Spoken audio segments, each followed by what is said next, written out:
Buenos días, mi nombre es Javier Ponce y pertenezco a la empresa Formatec. En esta serie de vídeo abordaremos el tema de las instalaciones de energía solar térmica, adentrándonos en los aspectos clave en el diseño de la instalación solar. Evitaremos realizar referencias a la reglamentación, siendo estos vídeos básicamente unas recomendaciones basadas en nuestra experiencia como técnicos de diseño, instaladores y de mantenimiento de instalaciones solares térmicas. Esta serie de vídeos se compone de 4 vídeos. El primero, la parte 1, dedicada a diseños inadecuados; parte 2, correcta selección de materiales; parte 3, puesta en marcha correcta de la instalación solar térmica; y parte 4, operaciones y mantenimiento de la instalación solar térmica. Por ello, vamos a adentrarnos en esta primera parte en los diseños de sistemas solares inadecuados. En este tema se pretende mostrar y comentar los errores, tanto de diseño como de instalación, incluso de explotación, pues solo con instalaciones de funcionamiento eficiente podrá difundirse la utilización de energía solar térmica. Si el personal técnico y usuario comprueban el ahorro continuo que se produce en las instalaciones equipadas con energías renovables, se podrá generalizar y prestigiar el uso de las mismas.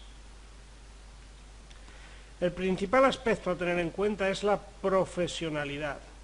Hemos de sopesar el diseño que estamos haciendo, hemos de ejecutarlo con profesionalidad y hemos de pensar si lo que estamos diseñando lo estamos haciendo bien, ver las ventajas y los inconvenientes. Entonces, lo primero siempre, profesionalidad, como en el resto de las instalaciones. No porque sea una energía gratuita debemos de incurrir en diseños, en explotaciones y en usos inadecuados. Los errores frecuentes en el diseño y ejecución de la instalación solar térmica provocarán problemas de funcionalidad y llevarán a la instalación solar a la inutilización y abandono de la misma.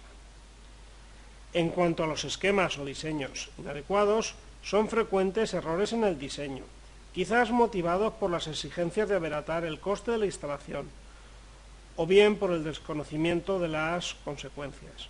Estudiaremos algunos de los más frecuentes. En la imagen mostramos un acumulador solar que también es calentado con energía auxiliar. Si la energía auxiliar, si la caldera o el calentador nos calienta el depósito solar, al día siguiente, cuando haya energía solar, el sol no tiene nada que calentar. Entonces, la acumulación solar debe de ser independiente de la acumulación auxiliar. Este error ya no es tan frecuente de encontrárnoslo, pero sí al principio de aparecer la energía solar. Volúmenes de acumulación deficientes. Un volumen de acumulación deficitario provocará el sobrecalentamiento de la instalación y, consecuentemente, tendremos problemas de estancamiento, deterioro del líquido solar, problemas de funcionamiento, sobre todo durante los meses de verano. La normativa nos establece un amplio margen de acumulación, entre un mínimo y un máximo por metro cuadrado de superficie de captación. No debemos diseñar la instalación para el volumen mínimo de acumulación que nos permita la normativa, debiendo ser un poco más generosos en esta acumulación. Volúmenes de acumulación entre 75 y 100 litros por metro cuadrado debería ser un mínimo en todas las instalaciones, pues, por ejemplo, permite, como luego veremos, la posibilidad de disipación del excedente de calor durante la noche mediante la refrigeración nocturna, un sistema de protección contra los sobrecalentamientos. Tengamos en cuenta que los captadores, cuando están a alta temperatura, reducen su eficacia, captando menos energía que a baja temperatura. Por ello, un pequeño colchón de acumulación evitará fácilmente el sobrecalentamiento del sistema, sobre todo unido a lo que mencionábamos anteriormente, la refrigeración nocturna. No debemos tampoco sobredimensionar el depósito auxiliar, Para poder alcanzar aportaciones solares altas, es conveniente que la acumulación tradicional tenga el menor volumen posible, compatible con las necesidades de consumo, destinando las mayores acumulaciones a la energía solar. Lógicamente debe de ser mayor el acumulador solar que el acumulador auxiliar. El acumulador solar ha de calentarse y ha de guardar la energía de todo un día de energía solar. En cambio, el acumulador auxiliar aprovechará la energía instantánea del generador, que tiene una gran potencia, y nos puede calentar este depósito cuando lo deseemos. Por tanto, este depósito debe de ser lo más pequeño posible y no tener en cuenta el volumen del acumulador solar en el cálculo del acumulador auxiliar. Pequeños volúmenes de acumulación auxiliar nos permitirán que todo el calor que vamos generando con la energía solar térmica la vamos introduciendo en este pequeño o en este menor depósito de acumulador solar, de tal manera que aprovecharemos toda la energía solar que vamos recibiendo. Si este depósito auxiliar fuera muy grande y ya estaría caliente, pues estaríamos reduciendo esta aportación solar. Sistemas con esquema de intercambio distribuido y apoyo individual. Este tipo de esquemas se realiza en instalaciones solares comunes y de apoyo individual, donde no se desea repartir el consumo de agua caliente solar entre las distintas viviendas. No se desea colocar un contador de agua caliente para cada usuario. Para ello, en vez de repartir el agua caliente solar, se reparte el primario solar, o bien un secundario, hasta distintos intercambiadores de calor ubicados junto a cada equipo de producción de agua caliente individual. En este caso, la energía solar nos va calentando el acumulador solar y este agua de acumulación la tenemos repartiéndola, la tenemos circulando por todo el edificio, calentando los distintos intercambiadores de placas. Vemos que hay un intercambiador de placas en el primario solar y otro intercambiador de placas, otro intercambiador de calor en cada vivienda. Cuanto más saltitos haya, cuanto más veces tengamos que ceder la energía de un punto a otro, más ineficaz es el sistema. En estos esquemas, el usuario, cuando consume agua caliente, el agua fría primero se precalienta en este intercambiador de calor que dispone en su vivienda, antes de entrar en el equipo auxiliar de apoyo, donde termina de acondicionar la temperatura, evitando, como comentábamos, la colocación del contador de agua caliente a la entrada de cada equipo individual. Cada vivienda dispone de su intercambiador de calor. Sigamos con este esquema. Claramente es menos eficiente al existir un segundo intercambio de calor y, por otro lado, es más problemático, pues si el primario o el líquido de calentamiento o posible secundario está constantemente circulando por todos los intercambiadores de calor, el agua del circuito de consumo contenido en su interior se sobrecalentará y en el caso de aguas duras con alto contenido de sales de cal y de magnesio se provocará la fácil calcificación e inutilización de estos intercambiadores de placas, imposibilitando tanto el precalentamiento solar como el flujo de agua a través del intercambiador. Existen algunas pequeñas soluciones para este problema, como es impedir la circulación del primario a través del intercambiador en los momentos que no tengamos consumo de agua en la vivienda. Pues en sitios con mucha cal, además tenemos el problema independiente, cuando tenemos mucha cal en el agua, de que estamos calcificando todos los intercambiadores de placa en los momentos en los que no hay consumo. Ausencia de elementos de contabilización. En las instalaciones solares de superficie de captación superior a 20 metros cuadrados, que ya puede considerarse una instalación solar, ya salta de pequeña a mediana. Así como en las instalaciones colectivas, debe de evaluarse la aportación solar a la instalación, o sea, el porcentaje que aportan al consumo total energético de agua caliente sanitaria.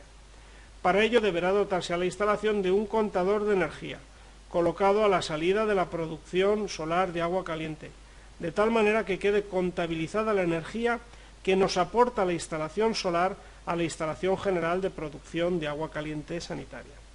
Además, estos aportes han de inspeccionarse y documentarse periódicamente dentro de las labores de inspección, así como las de mantenimiento de la instalación. La instalación debe de disponer de contadores de energía para saber la energía que nos está generando cada uno de los sistemas y saber así la eficacia que tiene. Un contador de energía es simplemente un contador de agua caliente que dispone de dos sondas, sonda en la impulsión y sonda en el retorno, y va realizando siempre la misma operación. Potencia es igual a caudal por salto térmico. Va integrando los consumos y los va multiplicando por el salto térmico de funcionamiento de la instalación. Mal equilibrado de las instalaciones. Los campos de captadores deben de estar formados por baterías de captadores con igual número de captadores, realizando la conexión de las baterías con retorno invertido. De este modo, circulará la misma cantidad de caudal por cada una de ellas, de tal manera que todas rendirán por igual. Veamos esta imagen. La disposición de la izquierda se dedica a circular por la primera fila de baterías indicada con el número 1. El fluido frío sube, entra por el punto A, recorre la fila 1 y vuelve hacia el retorno hacia el acumulador, a través del punto B, vuelve el fluido caliente. El agua ha de recorrer, el fluido ha de recorrer una serie de metros. Los metros que debe de recorrer son desde aquí hasta aquí, aquí, aquí, recorremos la batería y retornamos. Debe de recorrer esa distancia. Veamos qué distancia debe de recorrer el fluido primario para ser alimentado, para alimentar la batería número 2. La batería número 2 tiene la entrada un poquito más lejana, tiene esta distancia adicional que recorrer el fluido primario. Pero por contra, a la salida se ahorra esta distancia.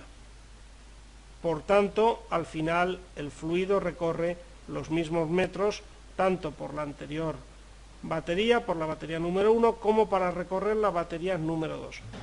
Y la batería número 3, pues ha de recorrer esta distancia adicional, que es compensada con una salida más cercana al punto B. Entonces, lo que recorre de más desde A, lo recorre de menos para llegar al punto B. Al final vemos que en las tres con este retorno invertido, más que retorno invertido es una ida invertida, con esta disposición el fluido tiene que recorrer los mismos metros para ir a la batería 1, 2 o 3. Sigamos con el mal equilibrado de las instalaciones.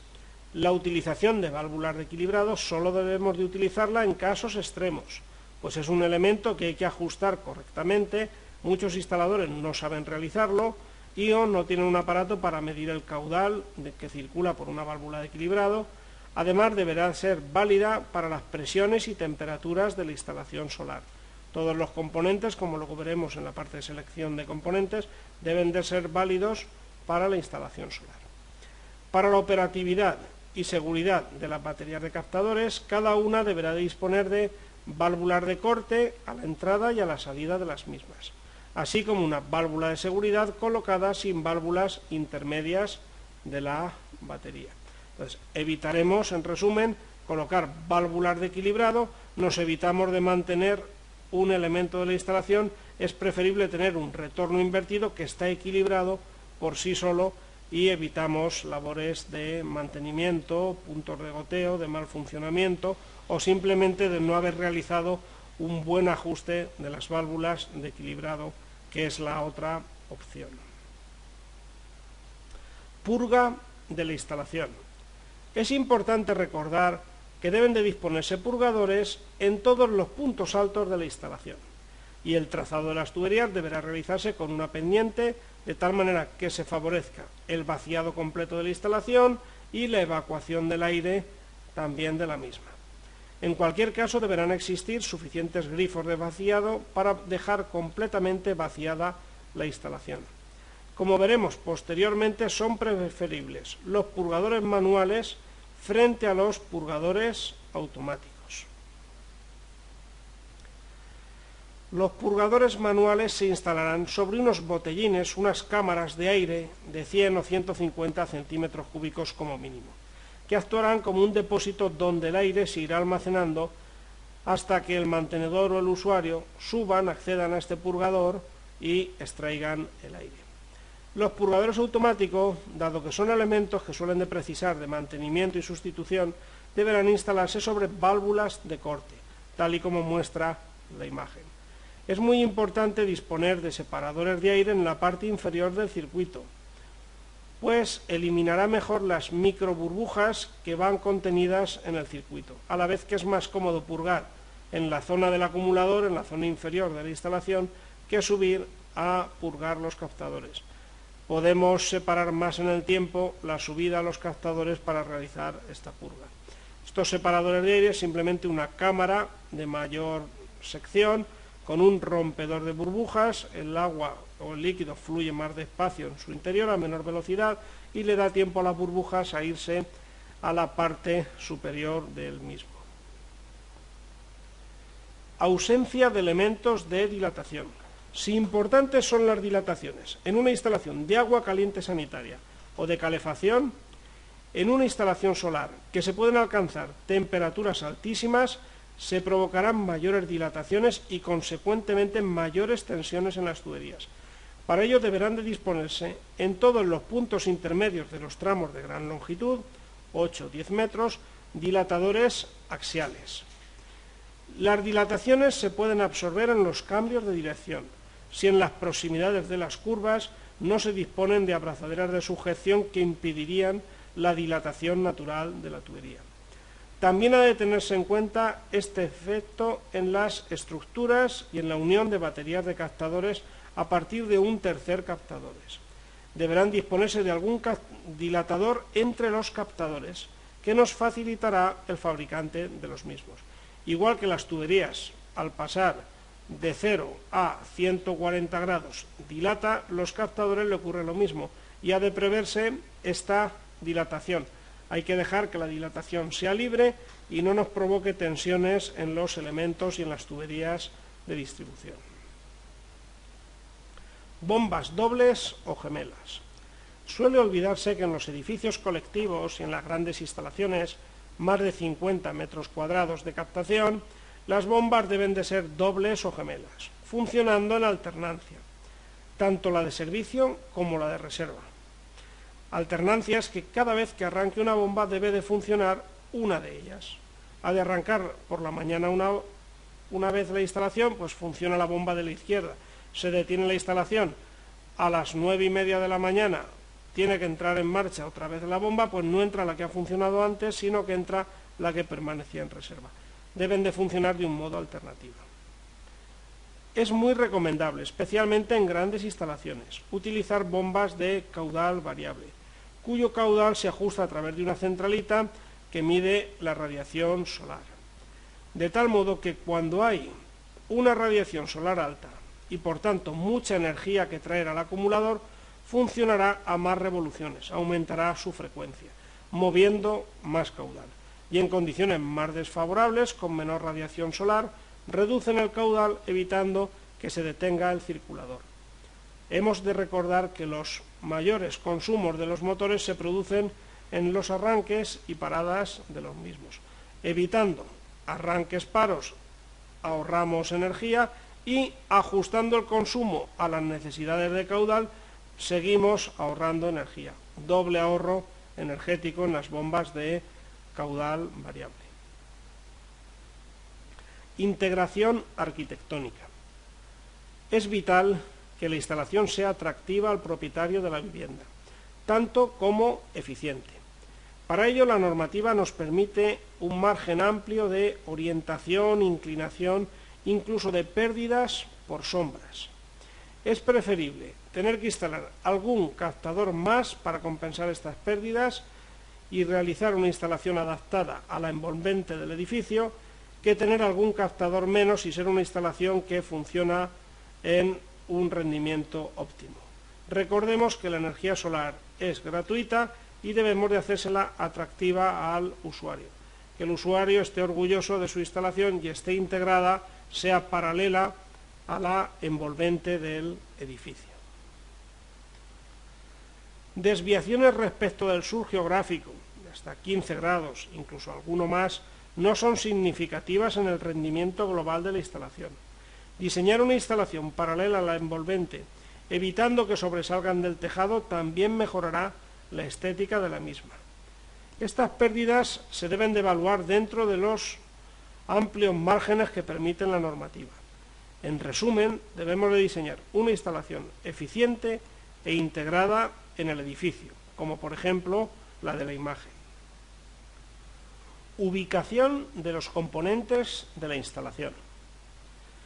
Válvulas de zona, circulador, válvula de seguridad, vaso de expansión, etc., deberán de colocarse en la parte fría de la instalación, esto es, en la zona, en la tubería de retorno a captadores. Existirán elementos como termómetros y sondas que deberán estar sobre la tubería de ida y la tubería de retorno a captadores. Pero todos aquellos elementos que, pudiendo estar indistintamente en la parte caliente o en la parte fría, pues cumplen la misma función, como por ejemplo los que hemos mencionado anteriormente, un circulador, etc., deberán colocarse en la parte fría, que sufrirán menos desgaste y tensiones. Por ejemplo, el circulador. Un circulador le da igual estar en la ida o retorno a captadores. Circula el agua. Vamos a colocarlo en la parte fría. Vaso de expansión. Puede estar en la parte que viene fluido caliente o en la que sube fluido frío. Vamos a colocarlo en la parte fría, que va a cumplir la misma misión. Indudablemente, su vida media aumentará si trabaja en la parte fría del circuito. Una simple válvula de 3 vías, intuitivamente la colocamos en la tubería caliente, en la parte caliente. Cumple la misma misión si la colocamos en la parte fría del circuito. Deriva del mismo modo. Entonces vamos a colocar todo lo que podamos sobre la parte fría del circuito. Vasos de expansión insuficientes. Un vaso de expansión calculado deficientemente no absorberá toda la dilatación de la instalación, provocando que dispare la válvula de seguridad, perdiendo parte del líquido solar de la instalación. Así, la presión en frío disminuirá y, salvo que se reponga el líquido perdido, puede provocar que en el siguiente arranque de la instalación, al no tener el nivel de llenado adecuado, que el circulador empiece a cavitar y quizás quemarse su motor, o bien no circulará el caudal necesario por todas las baterías de captadores. En este caso, el sobredimensionamiento no es un problema, sino que es un gran beneficio para la instalación. Del dimensionado, ajuste de presión y mantenimiento del vaso de expansión trataremos en otro capítulo. Ausencia de depósito de preparación. Las instalaciones deben de disponer de un depósito para preparar el líquido solar. Este depósito servirá para reponer las pérdidas de líquido, así como para recoger el líquido en el caso de vaciado de la instalación, o bien recoger el líquido expulsado por la válvula de seguridad durante un disparo. Desde este depósito se podrá realizar un llenado automático o manual de la instalación. Ausencia de elementos de control. Para poder comprobar el correcto funcionamiento de la instalación deberán de disponerse caudalímetros, manómetros en impulsión y aspiración del circulador, termómetros en ida y retorno de captadores, termómetros en salida y entrada de intercambiadores de calor, como los intercambiadores de placa, termómetros en el acumulador, en la salida del mismo, termómetro en la entrada del agua fría. En general, debemos poder medir todos los procesos que se producen, bien sean variaciones de presión, bien sean variaciones de temperatura. Dificultades en el mantenimiento de la instalación. Debemos ubicar todos los elementos de tal modo que se facilite el mantenimiento de los mismos. No tiene sentido, por ejemplo, colocar captadores solares inaccesibles, que nos dificultarán las labores de mantenimiento. A veces, pequeños detalles son interesantes, como disponer de conductores eléctricos y sondas de reserva. Cuando se está haciendo la instalación, 2 hilos más de cable no valen, entre comillas, nada más. El colocar una sonda de reserva no vale, entre comillas, nada más, y facilita mucho la labor de mantenimiento, pues instalarlo luego sí que nos llevará más trabajo. Varios componentes de la instalación precisan mantenimiento y vigilancia, y debemos de hacer las instalaciones accesibles y con un mantenimiento seguro.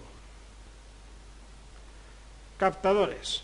Deberá estar previsto el acceso a la cubierta, y el trabajo se ha de desarrollar con las condiciones de seguridad suficientes.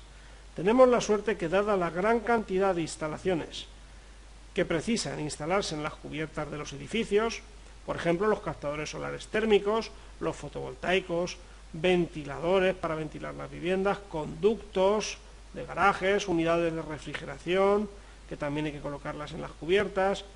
Se ha pasado de diseñar las cubiertas de los edificios de inclinadas a planas, con lo que se facilita tanto la instalación como el posterior mantenimiento. Una cubierta plana es ideal para realizar el mantenimiento de los captadores solares y poder llevar a cabo el plan de vigilancia. Acumuladores. Los depósitos acumuladores de agua caliente precisan al menos una limpieza y desinfección anual. Para ello, los grandes depósitos deberán estar provistos de boca de hombre accesible para su acceso a su interior, para poder limpiar, reparar y desinfectar los mismos. La boca de hombre debe tener un diámetro mínimo de 40 centímetros. Intercambiadores de calor. Los intercambiadores de calor, especialmente los intercambiadores de placas, precisan de un mantenimiento periódico que dependerá de la naturaleza del agua de suministro. Además, se debe de verificar periódicamente su eficacia, y para ello se deberán disponer de termómetros en las entradas y en las salidas. Debemos tener termómetros en el lado del primario y en el del secundario. La colocación de manómetros en la entrada de agua de red y salida de agua caliente será un indicativo de la suciedad almacenada en la instalación. Si hay grandes diferencias de presiones, porque hay una pérdida de carga interna muy grande provocada de que está ya atascado, de que está sucio el intercambiador de calor. Suelen olvidarse la colocación de elementos desmontables entre el intercambiador de placas y las válvulas de corte, lo que imposibilita su posterior desmontaje. Muchas veces roscamos directamente la válvula a las tomas del intercambiador, con lo cual ya lo hemos dejado indesmontable. Hemos de colocar algún nudo enlace, algún elemento, alguna brida para poder desmontar el intercambiador. Interesante es dejar unas tomas en el lado del agua caliente para facilitar la conexión de una bomba con líquido descalcificador, para poder descalcificar el intercambiador de placas y podamos proceder a su limpieza sin tener que desmontarlo. Pues muchas gracias por vuestra atención y seguiremos en un próximo vídeo con la selección de componentes y materiales. Muchas gracias.